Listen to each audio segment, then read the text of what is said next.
Hello everyone, मैं मिथुन सिंह स्वागत करता हूं आप सभी का। आशा करता हूं आप सभी बहुत अच्छे होंगे। 26,000 झारखंड सरकार के द्वारा जो शिक्षकों की रिक्रूटमेंट आने वाली थी ना, उसमें मामला फंस गया है। क्या है पूरी खबर आपको इस वीडियो में जानकारी आपको दे दी जाएगी। और देखिए, मैंने हमेशा से कहा है आपको आपस में जो है सरकार लड़ाने के लिए ना ऐसे नियमावली को लेकर आती है जिससे चार लोग अपना सिर फोड़ लें आपस में ही लड़कर, और सरकार पाक साफ आगे निकल जाए। मैं फिर से दोहरा देता हूं, भारत की संविधान के अनुसार ये देश चलेगा।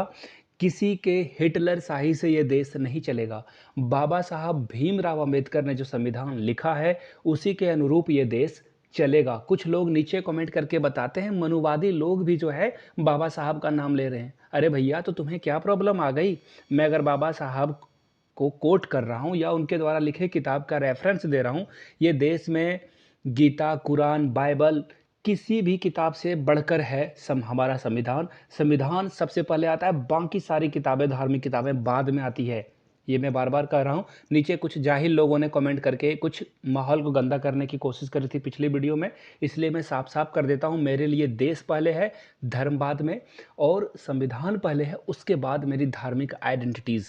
चलिए, आपकी जो भी राय है नीचे कमेंट करके आप लिखिए। भारत में फ्रीडम ऑफ स्पीच है, अपनी बात को रहने यानी कि अभिव्यक्ति की स्वतंत्रता है, तो नीचे कमेंट करके बताइएगा। तो फिलहाल जेटेट 2016 वाले को भी लाभ मिलेगा और नया जेटेट एग्ज़ाम भी होगा। कैसे, इस पे मैं बात करूंगा। आपको पता ही है कि 20 जून को हाई कोर्ट में जेटेट को लेकर जो है, नए जेटेट को लेकर जो है सरकार से सवाल पूछे गए थे, और इसके जवाब में सरकार ने क्या कहा और मामला कहाँ फंसा है, इसके बारे में हम लोग बात करेंगे। सबसे पहले ये देख लो, आपको न्यूज़पेपर की कटिंग दिखी होगी और आप लोगों ने पढ़ लिया होगा कि 26,001 शिक्षक नियुक्ति के प्रस्ताव में नियमावली की अनदेखी, यानी कि नियमावली का मतलब होता है सरकार ने जो रूल बनाया है उसे ये फॉलो नहीं कर रहे हैं। देखिए, सबसे पहले जेटेट 2016 वाले जो भाई बहन हमसे बहुत नाराज़ हैं, मुझे पता है।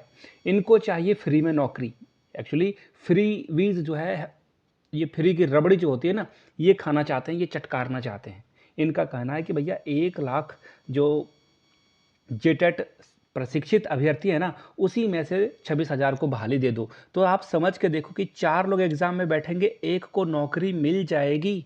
मुझे एक लोगों से भी ज़्यादा को नौकरी मिल जाएगी। 26,000 की भर्ती आ रही है और 1 लाख भी पद जो है, ये जो 1 लाख जेटेट वाले हैं, कई लोगों का हाई स्कूल में जॉब हो गया है, कई लोगों का केबीएस, एनबीएस, अलग अलग जगहों पे दरोगा में जॉब लग गई है। तो ये लोग ना टीचर की नौकरी नहीं करने वाले हैं। तो ऐसे में अब बताओ, ये कंपटीशन आपने कभी भी कहीं देखा है क्या? 4 लोगों में से एक की नौकरी हो जाएगी? तो जेटेट वाले सुन लो कान खोल कर, जिन्होंने जेटेट पास कर रखा है, दम है भैया, आके लड़ लो, नौकरी ले लो। फ्री की खैरात की भीख मांगने की आदत मत रखो। और कमेंट सेक्शन में आकर अगर कुछ भी बखेड़ा किया ना, तो करारा जवाब दिया जाएगा, याद रखना। और आप लोगों से भी अनुरोध है कि जो ऐसी वाहियात कमेंट करते हैं उनको करारा जवाब दीजिए आप। देखिए, हुआ क्या है, मैं आपको फ़ायदा भी बता देता हूँ। जो जो जेटेट 16 पास वाले हैं उनके लिए देखिए क्या होगा। सबसे पहले आप देख लो, ये 26,000 आपके लिए नहीं है भैया, याद रखना। 12,869 यानी कि लगभग लगभग 13,000 पद पारा टीचरों को मिल जाएगा, जो कि आपसे कम पढ़े लिखे होंगे। हाँ, वो भले नौकरी कर रहे हैं। आपको पता है कितने पारा शिक्षकों ने फर्जी सर्टिफिकेट बनाकर जॉब ली है? मुझे पता है, अच्छे पारा टीचर भी हैं हमारे राज्य में, लेकिन बहुत सारे बाहियात टीचर भी हैं। उनके लिए 13,000 सीट क्या हो गई, सिक्योर हो गई। उसमें से आप जो है एक भी सीट के लिए मारामारी नहीं कर सकते हो। अब बचे हुए 13,000 कुछ पदों के लिए आप जो है मारामारी करोगे। कंपटीशन रैट रेस जो रहेगा वो 13,000 कुछ पदों के लिए आप कर सकते हो। अब देखिए, ये तो जेटेट 16 वाले के लिए एक बुरी खबर हो गई। जेटेट 16 वाले के लिए देखिए अच्छी खबर क्यों है ना, यहाँ पे आप देखोगे आपको समझ में आ जाएगी सारी बातें। नियमावली में कह दिया गया कि संविदा पे जो भी काम कर रहे हैं, यानी कि जो कॉन्ट्रेक्चुअल है, पारा टीचर है, उनके लिए रिजर्वेशन नहीं रखा जा सकता है इस तरह से कंपटीशन में। यहाँ से देख लो, यहाँ पे मैं आपको दिखा देता हूँ, वेट ए मिनट, यहाँ से देख लो आप। नियमावली में संविदा कर्मियों को आरक्षण देने का प्रावधान नहीं है, लेकिन जो सरकार ने अधियाचना भेजी है जॉब के लिए, उसमें कहा कि भैया पारा टीचर को रिजर्वेशन दे दो। तो ऐसे में नुकसान किसका हो रहा है? जेटेट 16 वाले का नहीं हो रहा है क्या? मैं पूछता हूँ आपसे, आपका नुकसान हो रहा है या नहीं हो रहा है? और जिनको जेटेट की परीक्षा नहीं देने का मौका मिला है पिछले 7-8 सालों में, वो कहाँ जाएंगे? जिन्होंने 4 लाख 3 लाख फूके हैं अपने घरों से, घरों ज़मीन को गिरवी रख के, माँ के गहने गिरवी रख के, बहुत सारे लोगों ने पढ़ाई करी है, बहुत सारे लोगों ने कर्ज लेके बीएड का कोर्स किया है। 2-4 रुपए में बीएड का कोर्स होता नहीं है। समझ रहे हो मेरी बात को? आप सिर्फ अपने एक जॉब के लिए जो हाथ पैर चला रहे हो ना, जो और लोग हैं 4 से 5 लाख जिनकी संख्या है, उनके बारे में सोचा है आपने कभी? उन छोटे भाइयों बहनों के बारे में आपने सोचा तो नहीं? सिर्फ और सिर्फ अपने मतलब की बात किए जा रहे हो, किए जा रहे हो। सरकार देखना आपका भी जो है गला काटेगी, और हम लोगों का तो गला कट ही रहा है। याद रखना, जो झूठ और फरेब और बेईमानी के ईंटों से बने हुए घर होते हैं ना, वो सबसे पहले ढहते हैं। याद रखना, आप नौकरी नहीं ले पाओगे ऐसे में। मैं बद्दुआ नहीं दे रहा हूँ, रियलिटी बता रहा हूँ। देख लो, यहाँ पे मैंने हाईलाइट भी कर रखा है, फंस जाएगा पेज। क्या बात है। तो देख लेते हैं आंदोलन की चेतावनी। देखिए, पारा शिक्षक वाले नहीं दे दी है। इन्होंने कहा कि संविदा कर्मियों को आरक्षण देने का विरोध खुद पारा टीचर में जिन लोगों ने पास नहीं कर रखा है वही कर रहे हैं। तो ऐसे में देखो, पारा टीचर वाले मैदान में आ गए हैं। कुछ लोग बोलेंगे भैया ये सही है, कुछ पारा टीचर बोलेंगे ये गलत है, और कुछ जेटेट 16 वाले बोलेंगे ये सही है, कुछ जेटेट 16 वाले कहेंगे ये गलत है। तो देखो, आपस में ही लड़ रहे हो ना चार लोग। फायदा किसको हो रहा है? हेमंत सोरेन की सरकार को फायदा हो रहा है। आपस में लड़ते रहो। हेमंत सोरेन ने दहाड़ के कहा कि मई में सबको जो है बहाली करवा देंगे। एक्चुअली मई में परीक्षा के लिए जो है ऑनलाइन शुरू हो जाएगा एप्लीकेशन। हुआ क्या? जून बीतने को है, जून आखिरी पड़ाव में है, लेकिन कहीं कुछ नहीं। तो ऐसे में सोचो, सरकार सिर्फ आपको गोल गोल घुमा नहीं रही है जिलेबी की तरह।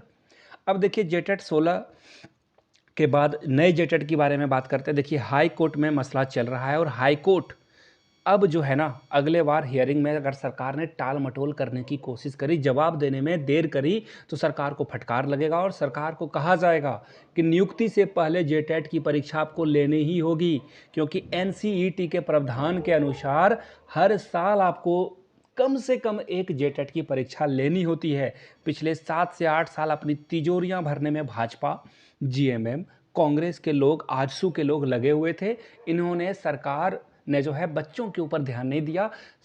जो छोटे छोटे बच्चे हैं, गरीबों के बच्चे जो सरकारी स्कूलों में पढ़ते हैं, उनके लिए ध्यान नहीं दिया, जेटेट की परीक्षा नहीं ली। और हाँ, शिक्षक भर्ती भी नहीं कराई। मैं दोनों के लिए आवाज़ उठा रहा हूँ। ऐसा नहीं कि सिर्फ जेटेट करा दो, जेटेट करा दो। शिक्षक भर्ती नहीं कराओगे, जेटेट पास करके लोग बेरोजगार ही बैठे हुए हैं। तो दोनों मामले में मामला फंसा हुआ है। बहुत लोग ओवर एज भी हो रहे हैं। तो ऐसे में अगर आपको नियुक्ति लेनी है तो सबसे पहले सारे लोगों का फॉर्म भरा दो। जिन्होंने बीएड डीएलएड करके रखा है उनसे फॉर्म भरवा लो। बाद में आप जेटेट की परीक्षा करवा लो, या फिर जेटेट की परीक्षा पहले ले लो, और एक बार में ही 50,000 पद के लिए जो है आप भर्ती निकाल दो। ऐसा ये करेंगे नहीं ना।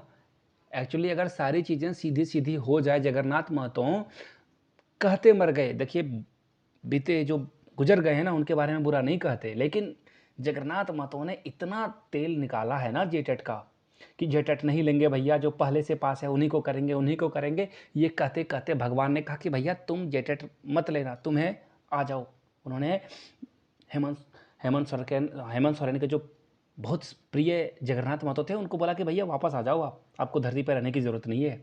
तो याद रखना, मैंने कहा ना, जो झूठ फरेब बेईमानी के ईंट बने होते हैं ना, घर बने होते हैं ना, वो घर जल्दी ढह जाते हैं। याद रखिएगा इन बातों को। बुरे का साथ दोगे तो बुरा जो है मार्केट में ज़्यादा दिन टिकता नहीं है। याद रखिएगा इस बात को। तो आप लोगों की क्या राय है ना, वो नीचे कमेंट सेक्शन में लिख दीजिएगा। मैंने जो कही बातें आपको कैसी लगी, अच्छी लगी तो ठीक है, बुरी लगी तो भी ठीक है।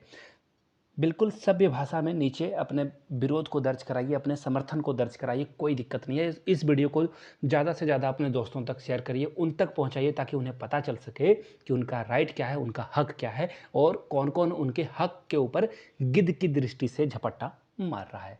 चलिए, थैंक यू सो मच।